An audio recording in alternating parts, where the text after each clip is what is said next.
Rise and shine. Pour yourself a cup of coffee and tune in to Good Morning Aurora. News, weather, and really cool interviews. Monday through Friday from 8 to 9 a.m.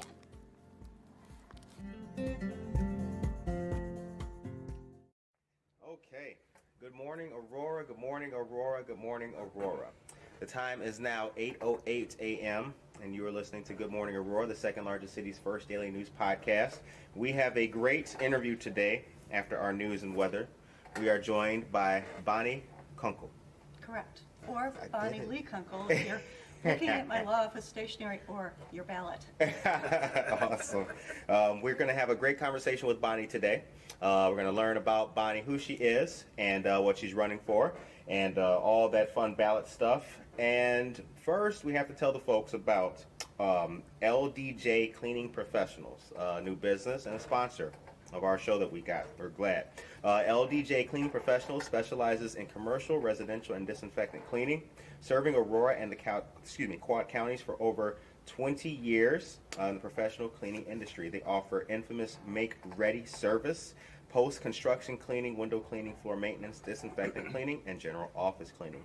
The home that you worked so hard to purchase, the business that you dreamed of owning, they're honored to provide their service to you. Hire a true professional. Call them today at 630-291-5435. Visit their website at ldjcleaning.com. Quote, they help you protect your investment. My dad said I had a face for radio. Boy, he was right. He was right.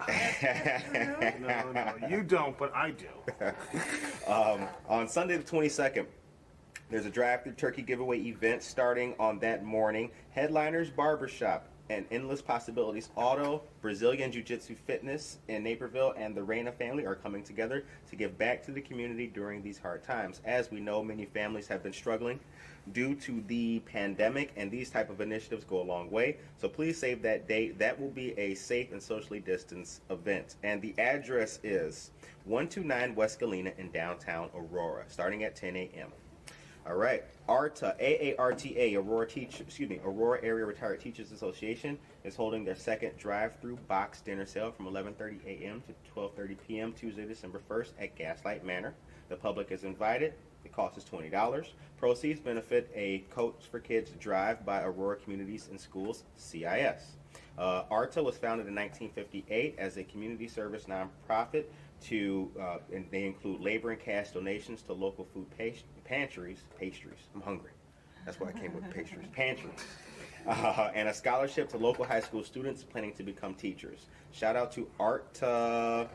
All right. Yesterday, mayoral candidates filed the maximum number of signatures to get on the April 6th ballot. There are two candidates running against our incumbent mayor, Mr. Urban. They are Mr. Judd Lawshe and Mr. John Leish. So congratulations to them for getting their stuff in on time.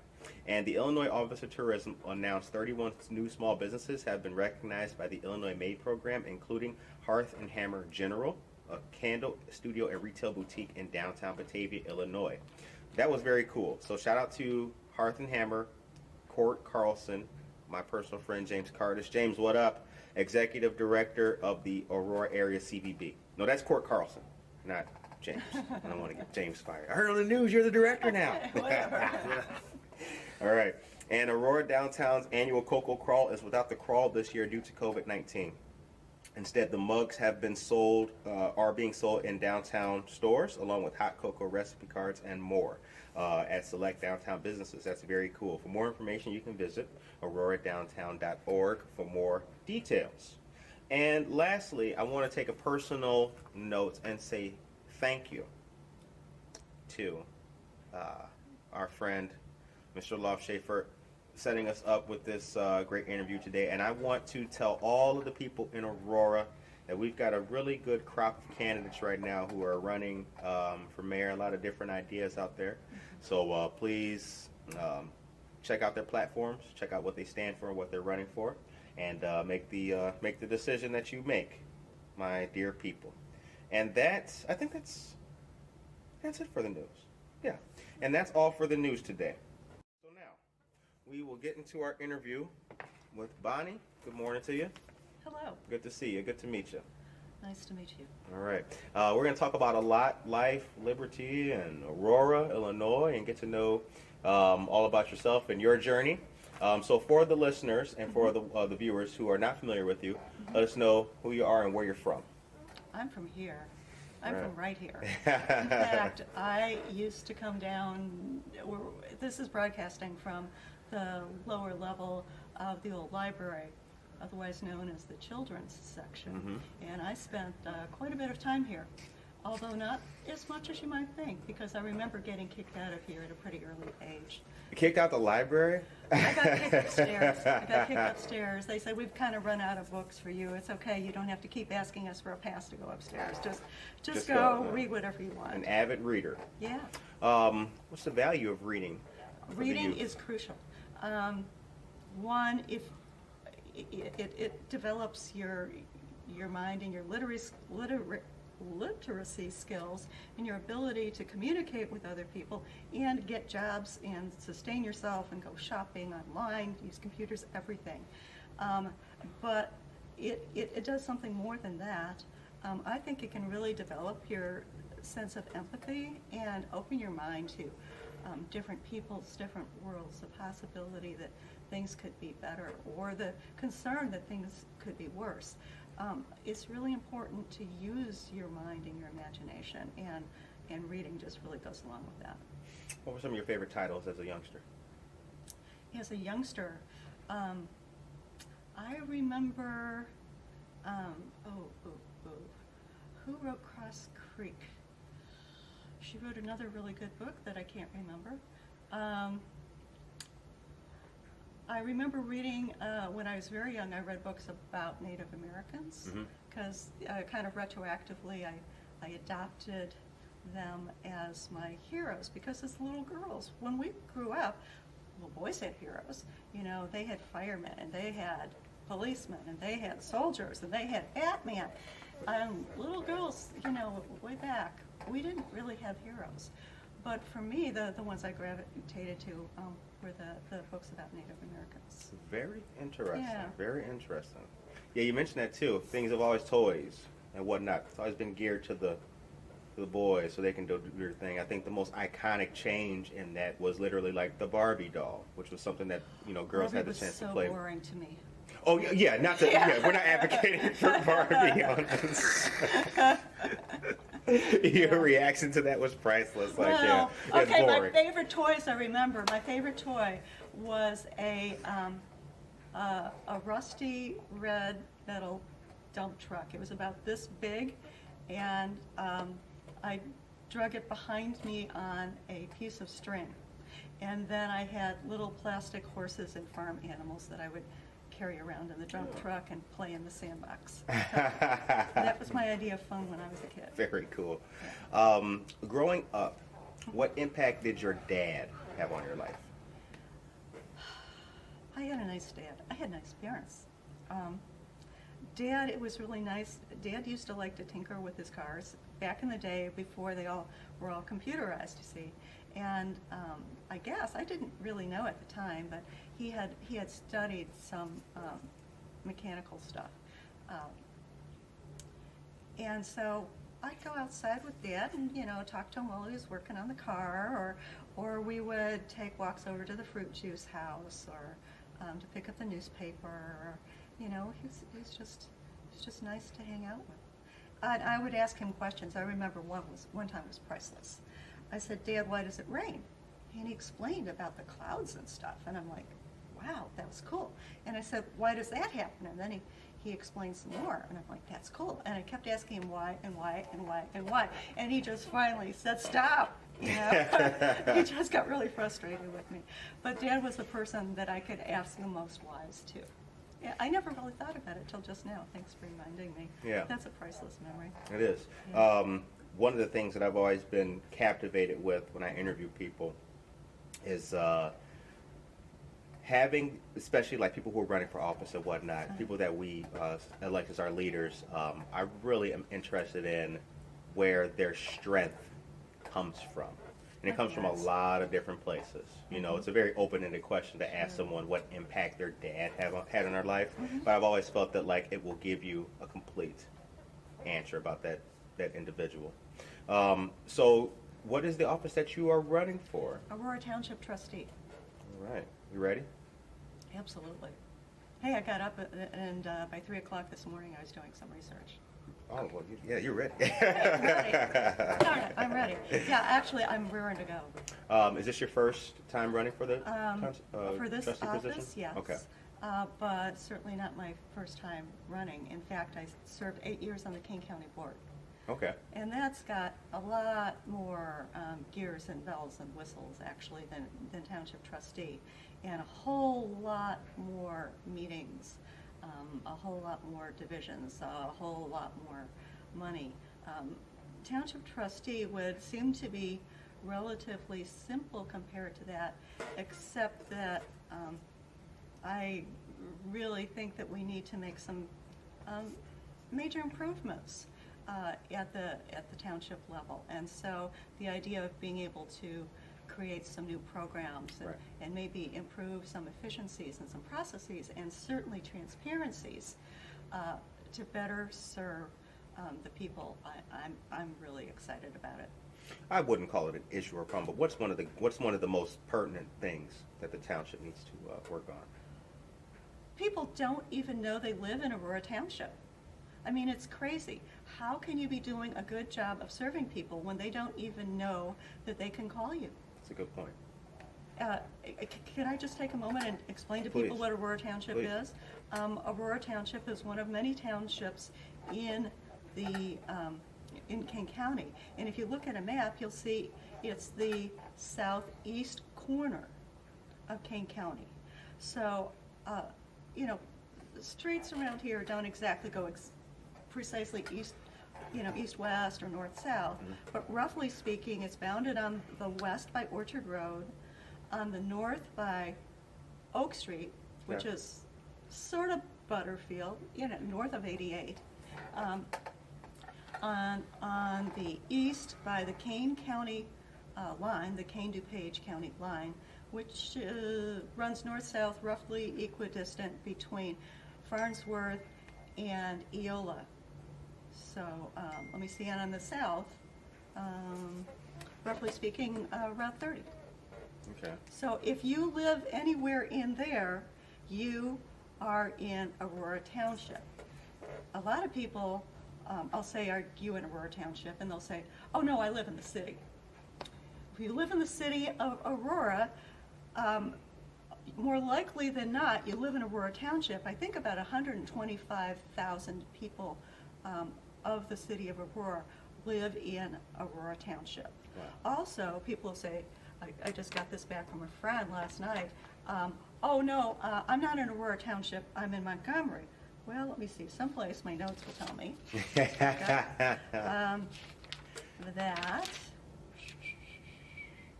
because this I don't have memorized yet, I sure as heck will, that roughly, where'd it go? Oh, I'm so sorry. I'm going to have to come back to That's all right. You can come back to it. But about, I think it's about 4,000 people who live in Montgomery are in Aurora Township, and about 7,000 people who live in North Aurora are in Aurora Township. Wow. And then obviously there's a whole lot of unincorporated too. Oh, here we go. The total population of the township is 149. Yes, I really was doing my research this morning. 124,000 of those are Aurora residents, 4,500 of those are Montgomery residents, and 6,700 of those are North Aurora residents. So that just gives you an idea. There's a whole lot of people who don't even know they're in the township. So how can they possibly be getting the full value of the services if they don't even know they're eligible for them? Right. And what does the township do?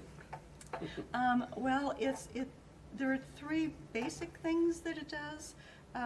It's obliged to do by law. One is general assistance. Another is senior services, and another is youth services. And in addition to that, it has some other programs like the transportation. the riding cane, for example, which is primarily used by seniors and persons with disabilities. And that ties into the riding cane program that's countywide, which actually came into existence while I was on the King County Board. Okay. Yeah. Yeah. W. That's awesome. Now, what made you want to seek office with the?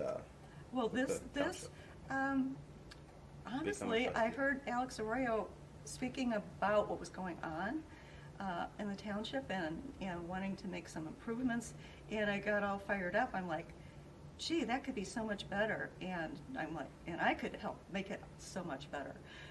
When you want change, you know, it does require more than one person, and I'm like, Alex, I want to help you do that.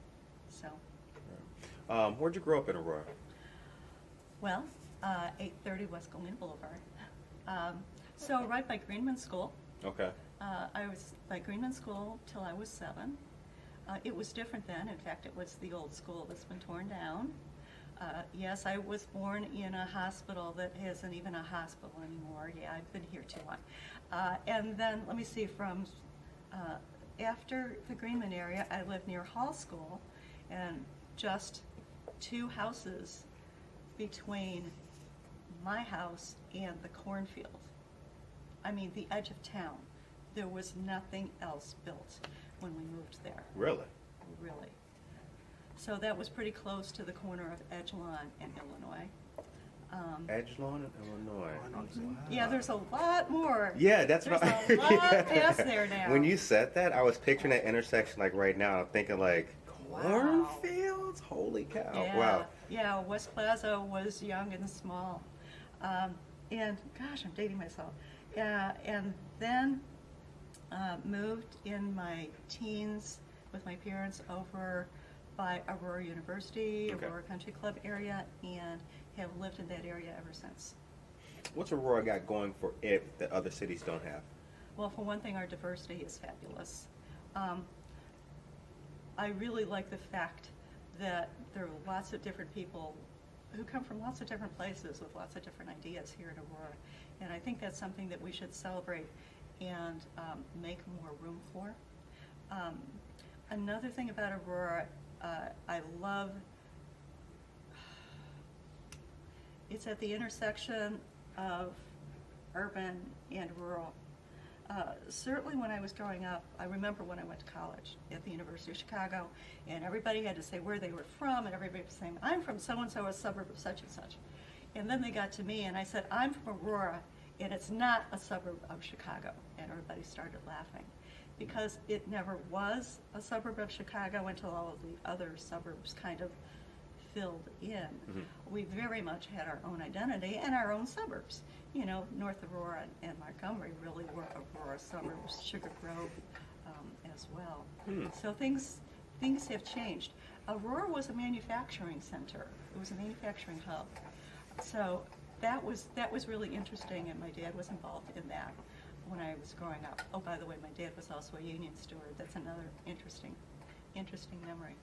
But another thing that I liked down about Aurora, and I still very much value, is that we are a city with the Fox River in the middle. And to me, it's very much part of the city identity and my geographic centering. It's a resource and an identifier for me. I like when you said it's the corner of urban and rural. Yeah. So I think about the downtown, the vibrancy and the urbanness about that. Then you think about the farmer's market, which when the weather's nice, it's out there in the parking lot. Urban and rural, right there. Within 5 minutes, you can drive and bam, you're in cornfields. Yeah. And so it's really interesting to be someplace that has so many different subcultures. Mm-hmm. Yeah. What was your first job? It was at Dynacolor, a film processing plant. It was working nights. It was the summer between high school and college. I was 17, and it wasn't fun, but I made money. I'll tell you how it happened. The way it happened was, the night before graduation, I had been looking for a job, but I hadn't been successful. And the night before my high school graduation, I went to my very first rock concert with a few of my friends. It was the band Chicago, and it was wonderful. Oh, It was wonderful. I bet it was. Okay? And so I woke up the next morning, and I had all this music in my head. At that point, I owned a cassette player, but I didn't have any Chicago cassettes. And I said, I need to go out and buy a cassette. And then I said, I need to go out and get a job.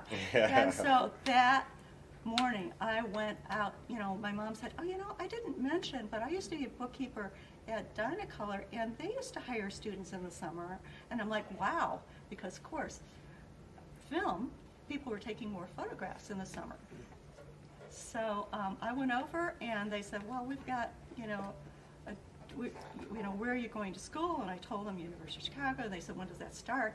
Well, that was starting about a month later than the public universities were starting. So Right. they were interested in me. And then they're like, well, could you work nights? At that point, I was ready to say yes to anything, Right. especially since they were paying me 1.5 times minimum wage. Put a flag in the conversation. What was minimum wage then at that time? I'm thinking minimum wage was probably was under $2. Wow. So I think they wound up paying me $3.50.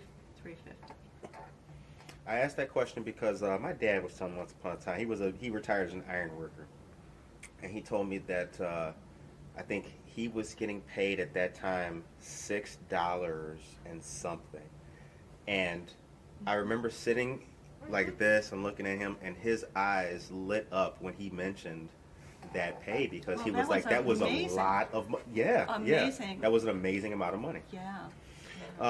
What do the youth today not understand about the times then? I don't know how they can understand. Things are so different. Sure. I feel my parents came from Canada, and so they came from a much more relaxed place. Right. For example, my dad would always, you know, he wouldn't read me bedtime stories. He would tell me fishing stories. And yeah, he'd tell me fishing stories. So he asked me about You my want some dad. action? Yeah. I'll tell you. Yeah, well, my dad and Chicken Hugh Gumford and Chicken Hugel and Gum Benford. Those were would go fishing, and they would go fishing. They just go out in the bush for a week, 2 weeks, 3 weeks. And I'm like, how did your folks, you know, weren't they worried about you? No. Well, did they know you're coming back? No. You tell me you were going? Well, no. Okay. So, you know, my parents were very relaxed about, what are you doing home? Go out and play. Right. But they knew that, you know, that I'd come back when I was supposed to, and then, you know, it was all cool. But I was trusted to make decisions. The world was not considered to be as scary a place as it is now. I was not nearly as sheltered as children are now.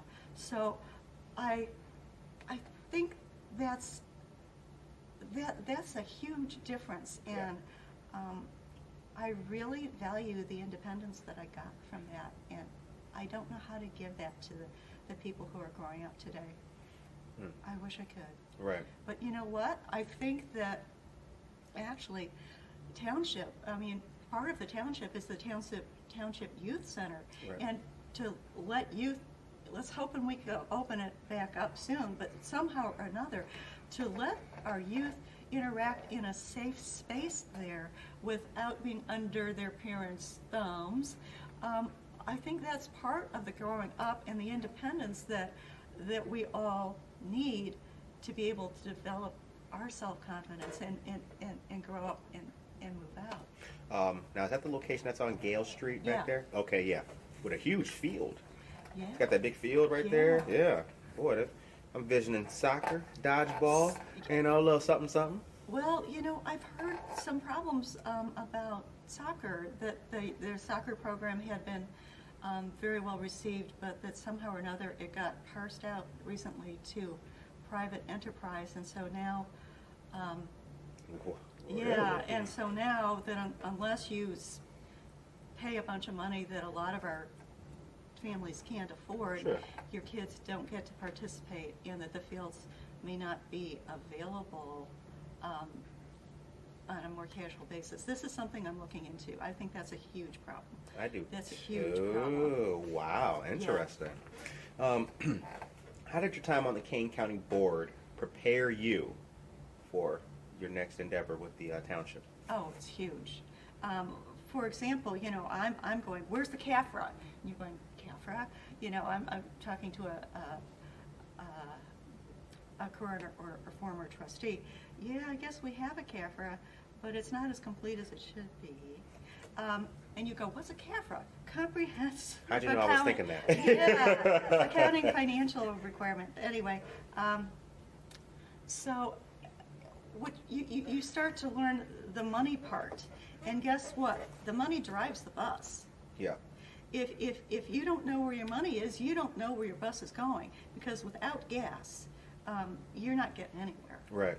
So let's not waste our gas going around in circles here, or trying to get someplace we can't, because we just, you know, took a 500-mile trip to go pick flowers for one person, and now we can't take a 10-mile trip to get these students over to, you know, another activity. I'm just making that up, but it's just Do to your give you an thing. idea. This is good.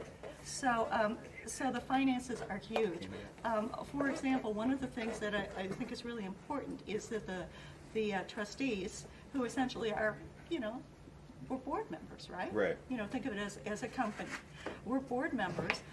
We should be making long-term planning and have goals, and then develop our budget accordingly, you know, to, you know, figure out what we want to do and direct our money that way. I understand that, for example, you know, the more recent budgets at least, the board members have been very minimally involved in the budget process. That means they're very minimally involved in the planning process, which means that they it minimizes your ability to impact what the township is doing. That's why I'm running, folks, because I want to be more hands-on. I want to be involved. I want to make it better. So I know about money and budgets, and, you know, the kind of information financially that I want to see every time you ask me, should we vote yes or no for this program? So Right. that's number one. And I talked about the budget, but a number two thing is, I also know from the time I spent on the county about board training, and I want to make sure that other board members have a financial understanding of budget and reading our accounting ledgers too. So that's an example of training, but also we can train on other things.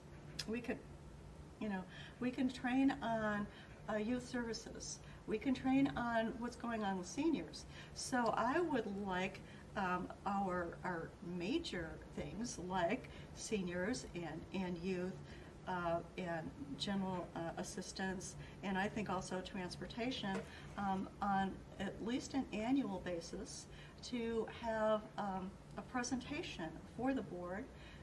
Can be at a regular board meeting that is open to the public, and yes, by the way, just like this,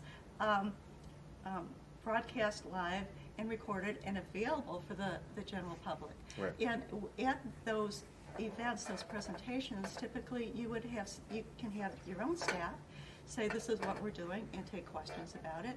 And you can also bring in people from other places. It could be, you could bring somebody in from the county, or you could bring somebody in from another township, so that you get more of an exchange of ideas. And it also helps you as a trustee or board member, whatever you want to call that position, really understand better what's going on and think about what you can do to help bring more resources or more ideas to make things better. Is there enough diversity on the Kane County Board, in your opinion? I'm not going to comment on the Kane County Board at this point. I mean, if you want to talk about the Aurora Township. Is there enough diversity on township? In the township, 3 of the 4 trustees are black. The 4th one is Hispanic. She is not running for re-election. The supervisor is white. The township commissioner is Hispanic. And the assessor, who has absolutely nothing to do with decision making, he's elected. And he just assesses property for tax purposes. He's white. I think I've met him before. Yeah, he got that position from his dad, who was assessor before him. Seems to happen a lot in a lot of places, right? I understand. it's a In strange- the Aurora Township level, a lot of people might be related to a lot of people. Right. It does sound diverse, though. It does sound it's very diverse. Well, the trustees themselves, there's no white trustee. Right. To be honest with you, the only people who should be driving the bus, the only people who should be making motions, the only people who have a right under normal circumstances to vote on motions or budget are the trustees. Right. Interesting. Yeah. In the downtown area, we've seen a lot of new development.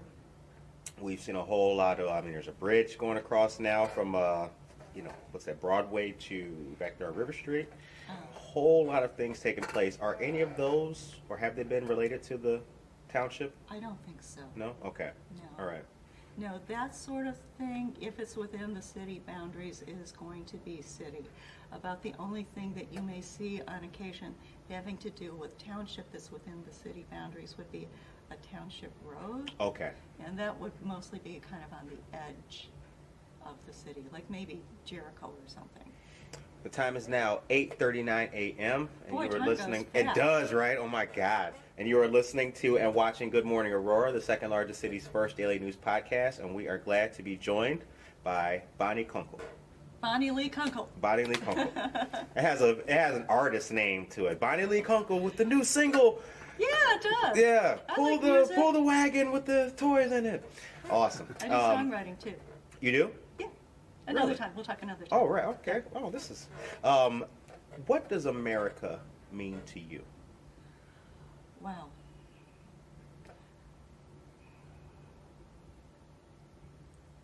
Wow, this is a time historically when you really think about that. I remember right after the election, the Sunday following the election, 2016 election.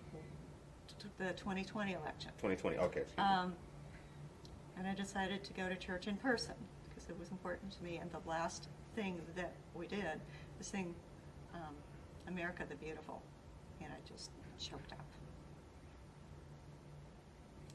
To me, what America is and should be about is a place that is welcoming for all peoples, a place that is fair, a place where everybody gets a good break, not just because you know somebody. Right. And it's also a place that's beautiful. It has tremendous natural resources. So I'm first generation. My parents came from the northern border. They came here from Canada. I realized that had I been first generation, my parents had come from the southern border, my life would be very different right now. Compared to past city administrations here in Aurora, how would you rate our current administration? You want me to talk about the mayor? The administration. I'm not getting into that. Okay. I've got my own race. I hate to say it, but Sure. I'm not going to get into fights with city folk. Well, I didn't want you to. I mean, Yeah. if things are moving good, great. If not, could be better. I guess you could always be doing better. But no, that wasn't the premise of the question. Yeah, So thank you. I'd rather not go there. I'd rather stick to township. Okay. Is that okay? 'Cause Now, there's a lot about township that's important. well, here's the next question about township. Where is it located? Is there a home office or There headquarters? is. It's 80 South Broadway. That's funny. It's the old, I think it was Four Gables restaurant. I remember when that building, and by the way, that building is like kind of they call it English Tudor style. It's like tan with brown wood. Is it the one that's across from the police station or That's the fire department? Across from the fire That department. little building. Yeah. I remember doing telephone sales for the restaurant that was built for. It was a restaurant. And what was the name of it again? I think it was Seven Gables Restaurant. I've always looked at that building. I thought, like, that's What an the odd heck? place for a government building. It That's an is. odd structure It is. right there. It Yeah. is. It's always looked like something else to I- me, like a cookie shop or I something. thought it was like a German. Sorry to interrupt. I No, no. thought it was like a German or something. Had some kind of like German It's got a Dutch style to it. Dutch style or kinda. something like that. Somebody had mentioned Whatever that. you comment. call it. Yeah, mentioned that to me, and I was like, oh, that makes sense. Yeah. So that's where it's located. Very cool place. Well, you guys got a great view. that's the administration. Oh, definitely. Oof, That's the yeah. administration building, but then there's also the youth center, which is over on Gale Street, which is, of course, the bigger building. How has COVID impacted your life? I think it's impacted everybody's life. I mean, I'm really fortunate that we're sitting here 6 feet apart and we don't have to wear masks, because this interview would be very difficult for people to understand. But, you know, there's just a lot of places you don't go. And the saddest part, there's a lot of people you don't see. Right. For me, I know a lot of people, you know, especially the people who I know who are older than me, who are fragile. And I know that I have to be very careful, because if I'm not very careful, it's not safe for me to see these fronts. Sure. And, you know, and it's gotten really quiet around the house by myself. Well, almost by myself. I have a dog. But Yeah, it's not by yourself at all. I'm a lawyer, and we don't get to go to the courthouse anymore. I've gone to the courthouse once since COVID erupted. Wow. A lawyer. Interesting. Yeah. What do you like about being a lawyer? Well, it is interesting because I should tell you what kind of a lawyer I am. I'm a family law. I do family law. And what the heck's that? Well, that's divorces and custody and child support and all of that. The way I look at it, I'm just about to. My nose is starting to thaw. Excuse me. This happens when I thought you were cold going to get like outside. an example from the purse. I was like, No, oh my no, goodness, sorry. this is about to Sorry about get the frogs, but good. That's going to be distracting. But when you're doing somebody's divorce or custody, you know, I look at it as you know, most people, when you look at other people, you're seeing the front of the dollhouse, right? But when you're somebody's lawyer in that situation, it's like take the roof off, look at the back, and that's where you finally find out how people really live. And because of that is why I originally ran for office. I see how hard people's lives are, in spite of the brave front that we often put on, or the gruff or obnoxious front we sometimes put on. Everybody's life is hard. Not everybody complains, and when they do complain, they're not necessarily complaining about the hardest things. Sure. So that's why I got into the government thing, because I knew how hard it was, and I think the government should make people's lives easier, not harder. I agree with that. Yeah. Wholeheartedly. And too often, as a lawyer, I'm going to tell you something that's going to surprise you. Too often, people who are elected to office come up with a bright idea, like, oh, we should make that illegal. I'm sorry, like, you can't have Christmas lights up, you know, after February 1st, or something stupid like we actually have done and gotten laughed at in Aurora. Now, is that important? Is that important enough to bother somebody? Is that important enough to spend our money on hiring people to go and police that kind of crap? If somebody's got something else going on, you know, if their kid has a drug problem, if they've got a health problem, if somebody's got COVID, don't bother people about the little crap. Make their lives easier. Sure. So a lot of people who get elected, they don't see what it's like when it comes time to enforce these feel-good, good idea kind of things. And that's another thing too, because I get very frustrated dealing with laws by legislators who, they have good intentions, but they've never seen it through to how it plays out in people's lives. And I've been on that other side, and that's part of why I want to be on the front end, to decrease the problems the government creates for people. What is it that people in the government get wrong about the society, which makes them create those, wacky, the imagination that by passing a law that's going to fix a problem. It's like, I'm going to pass a law to make drugs illegal, and then people aren't going to use drugs. As if. Duh. Right, sure. Sure. So I think that's a good enough example. We don't have to go any further. Yeah, I asked, you look at the war on drugs, completely failed. I mean, the notion that the jail would stop somebody from doing things is just completely crazy. Yeah. What do you think about, what is it about the law as it stands in many cases that the citizens don't understand or they find difficult? How precise it is. It is often sometimes how precise it is, and sometimes how vague it is. Sometimes there's a very definite answer, and the fact that when applied to your situation that isn't fair doesn't change the law. Right. That's frustrating to me. That's hard to explain to a client. That I know this isn't fair, and I know this is going to hurt you, but I can't do anything about it. That's really painful when I have to say that to somebody. Yeah. And like I said, that's why I don't like laws that are passed not thinking about the consequences. Right. Did you find it in the time of the pandemic? What was canvassing like, or getting your, to get on the ballot? Meaningful? That was pretty easy, actually. Okay. We need less than 100 signatures, so that's not. I mean, I've done this before, guys. I've done this a lot. I've done this for other people. I've done a lot of campaigns for mostly other people. So for the amount of signatures I needed to get, it was easy. Seeing, I could just see friends. I could just see friends. When's the election? The primary is in February, and then the general election will be in April. All right. Yeah, interestingly enough, although the city elections are nonpartisan, the township elections are partisan. You have to declare a party. Right. And so,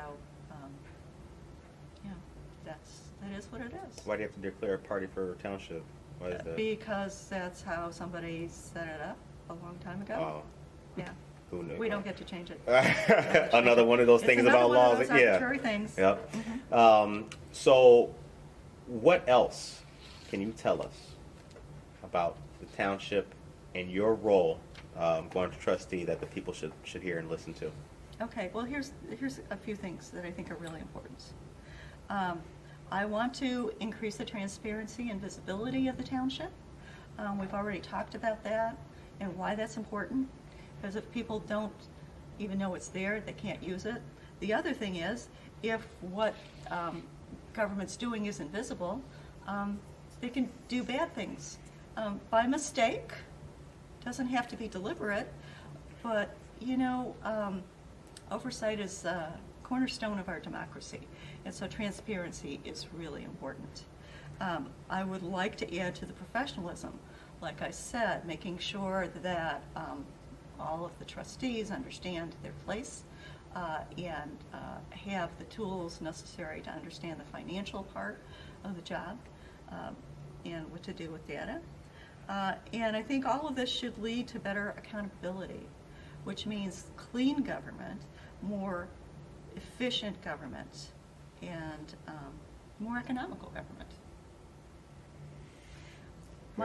My standard for spending money, when I'm voting to spend somebody else's money, your money, is it fair to ask a poor person to pay their share on this project?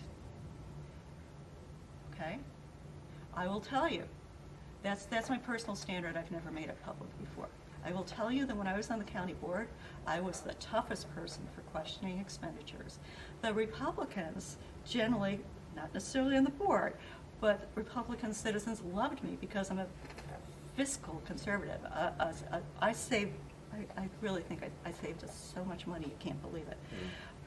But because saving money and not being wasteful is important to absolutely everybody.